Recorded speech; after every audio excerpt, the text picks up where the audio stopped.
এলাকায় উন্নয়নের জোয়ার আনতে এবং মানুষের অভাব অভিযোগ শুনে দ্রুত সমাধান করার জন্য চলো পাড়ায় যাই নামে অভিযান শুরু হলো।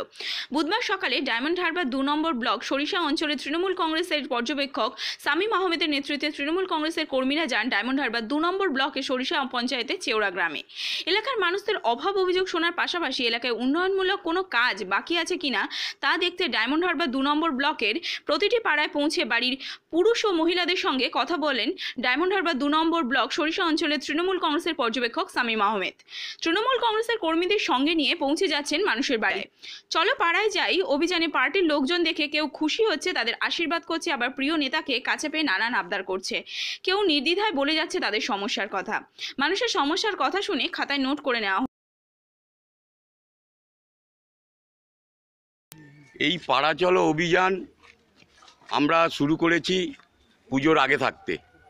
এবার পুজোতে যেহেতু মানুষ একটু আনন্দে মেতে থাকে, তারপরেই আবার আমাদের দ্বিতীয় পর্যায়ে এই পাড়া চলো অভিযান আমাদের অঞ্চলের অবজারভার সামিম আহমেদ অঞ্চল কমিটিকে নিয়ে এই পাড়া চলো অভিযানের মধ্য দিয়ে আমরা প্রত্যেকটা মানুষের কাছে পৌঁছে যাচ্ছি এবং মানুষের তার নিজস্ব সমস্যা, এলাকার উন্নয়নের বিষয়ে যদি মানুষ তার কোনো মতামত দেয় সেটাকে আমরা লিপিবদ্ধ করছি। মানুষের কাছ থেকেই তার এলাকার উন্নয়ন এবং নিজের যদি সমস্যা থাকে এই বিষয়টা আমরা জেনে নিচ্ছি। এটা হঠাৎ নয়, এই কর্মসূচিটা আছে আমাদের, কিন্তু আমরা আমাদের অবজারভার শামীম আহমেদ আসার পরে আমাদের লক্ষ্য হচ্ছে প্রতিটা মানুষের কাছে পৌঁছে গিয়ে মানুষের সাথে আরও যোগাযোগটাকে আমাদেরকে নিবিড় করা। কারণ তৃণমূল কংগ্রেস সর্বদাই মানুষের পাশে থেকে মানুষের উন্নয়নের কথা চিন্তা ভাবনা করে, কিন্তু আমরা শামীম আহমেদ আসার পরে আমরা একটা সরিষা অঞ্চলের ওপর নতুন একটা কর্মসূচি যেটা নিয়েছি যে আরও বেশি বেশি মানুষের কাছে পৌঁছে যেতে হবে। মানুষের কাছ থেকে সমস্যা, তার এলাকার বিষয়ে যদি কিছু বলার থাকে মানুষ তার নিজের মুখ থেকেই বলুক। আমার নাম নীতিশ মোদক, ডায়মন্ড হারবার 2 নম্বর ব্লক কিষাণ সেলের সভাপতি। চেওড়া গ্রামের বাসিন্দা কুতুবুদ্দিন মোল্লা ও লুৎফর খানরা জানান, এলাকায় প্রচুর উন্নয়ন হয়েছে, এখনো কাজ চলছে। আগে এলাকায় মাটির রাস্তা ছিল, পানীয় জলে ছিল। তৃণমূল কংগ্রেস ক্ষমতায় আসার পর পাড়ায় রাস্তায় কংক্রিটের হয়েছে, জল নিকাশির জন্য পাকা ড্রেন হয়েছে এবং গ্রামে অনেকগুলো টিউবওয়েল। এলাকায় প্রচুর উন্নয়ন হচ্ছে, আর যেগুলো বাকি আছে তা দ্রুত করে দেওয়ার প্রতিশ্রুতি দিচ্ছে।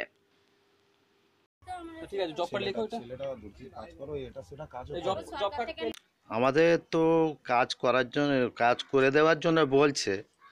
আগামী দিনগুলো যে দিনগুলো চলে গেছে তখন আমাদের যারা এসে বলেছিল যে ঘর করে দেবো, রাস্তাঘাট করে দেবো, কল করে দেবো, তারা তো দেয়নি। এখন যারা এসে বলছে এরা দেবে কি না দেবে সে এরাই জানে। আমার এই ঘরটার জন্য আমি আগামী দিনে বলেছিলাম, আধার কার্ড নিয়েছিল, আমার আই কার্ডের জেরক্স নিয়েছিল, তারা কিন্তু করে দেয়নি। এখন এরাও এসে বলছে করে দেব, এই হলো কথা। এই এলাকা যে আমাদের সমস্যা ছিল কল, টিউবওয়েল আর রাস্তাঘাট, এইগুলো সমস্যা ছিল, ড্রেন, এইগুলো মেন সমস্যা ছিল। তাই রাস্তাঘাট তো হচ্ছে এবং ঘর কিছু কিছু এরা করছে। এখনো আমাদের কিছু ঘরদোর বাকি আছে। আমার নাম লুৎফর খান, চেওড়া।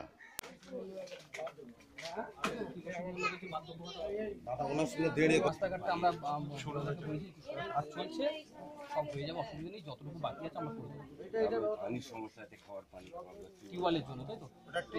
টিউবওয়েলের কি তোমরা দাগ নাম্বার দিয়েছিলে? আমার কাছে যে লিস্ট দিয়েছিলে ওটারও, হ্যাঁ ওটা টিউবওয়েল দিয়েছো তো? ঠিক আছে, টিউবওয়েলটা আমরা যদি কেউ দাগ নম্বর না দেয় আমি দেবো। আচ্ছা আচ্ছা, ঠিক আছে, দেখে নিও। আর কি আছে বলুন? ঢালাই রাস্তা এমনি তো আপনার গ্রামে হচ্ছে আর কি, কাজ স্টার্ট হয়েছে, আপনাদের যেটুকু বাকি আছে ওটুকু হয়ে যাবে।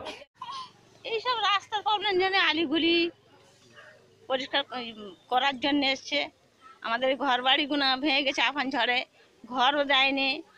আর আমাদের আছে তো কোনো টাকা পয়সা আমরা গরিব মানুষ আমরা পাইনি। আমাদের বেকার ভাতারে কি পাওয়া যায়, ওগুলো বৃদ্ধ ভাতারে ওগুলো আমরা পাইনি। আমার কি বয়স হয়নি? হ্যাঁ, এখনো চলুন না, কাগজ দেওয়া আছে, কিচ্ছু পাইনি, একটা তিরপলও পাইনি। আমি কিনে তিরপল দিয়েছি। হ্যাঁ, আমি কতবার জমা দিচ্ছি কাগজ, বলে না তিরপল হবে না, সদস্যের কাছেও কিছু হবে না। রাস্তাঘাটের জন্য আমাদের কোনো অসুবিধা নেই। না, জল তো আমরা কলে খাই, অসুবিধা নেই। কি নাম আপনার? কয়নুর বেয়া।